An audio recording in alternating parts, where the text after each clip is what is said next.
Welcome to Trump Breaking News Channel, the latest updated political news.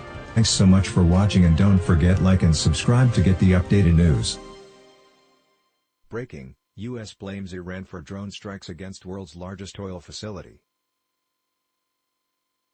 The world's largest oil processing facility and a nearby oil field in Saudi Arabia were set ablaze early Saturday morning after reported drone attacks by Iranian-backed Yemeni rebels. The Interior Ministry was quoted by state-run media as saying the fires at the Abqaiq oil processing facility in Abqaiq and the nearby Khurais oil field operated by Saudi Aramco were targeted by drones.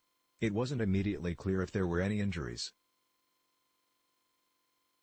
Houthi rebels, who are backed by Iran in a years-long Saudi-led war against them in Yemen, have reportedly claimed responsibility for the attacks and vowed that further attacks could be expected in the future. The military spokesman Yahya Sari said in a short address aired by Houthis Al Masirah, a satellite news channel, that the group launched 10 drones in a coordinated attack on the sites. "The only option for the Saudi government is to stop attacking us," he added. State television showed footage showing smoke from the blazes clearly rising behind a correspondent. The smoke could be seen from space. Saudi officials have not commented on who they think is behind the attacks. Saudi Aramco did not immediately respond to questions from the AP.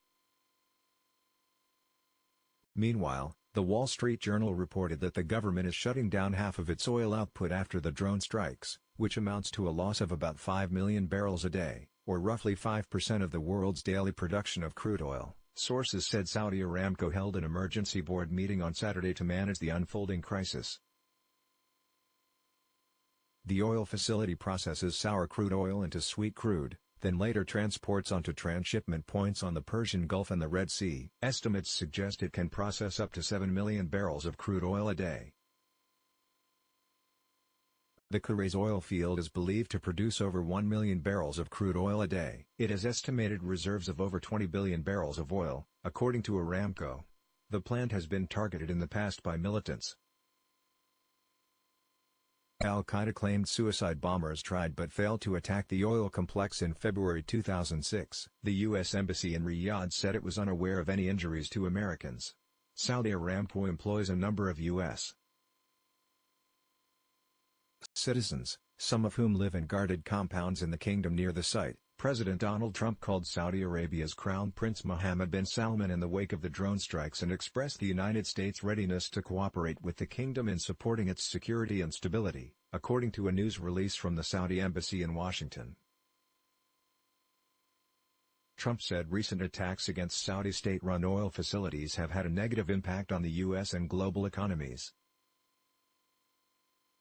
"These attacks against critical infrastructure and endanger civilians are unacceptable, and sooner or later will result in innocent lives being lost," U.S. Ambassador John Abi Saeed, a former Army general, said. The Saudi-led coalition has been battling the rebels since March 2015. The Iranian-backed Houthis hold Yemen's capital, Sana'a, and other territory in the Arab world's poorest country. The war has become the world's worst humanitarian crisis.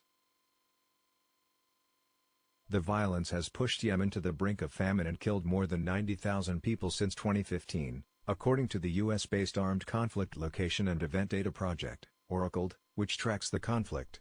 Thanks for watching. Do not hesitate to leave us your comments and ideas below the comments section.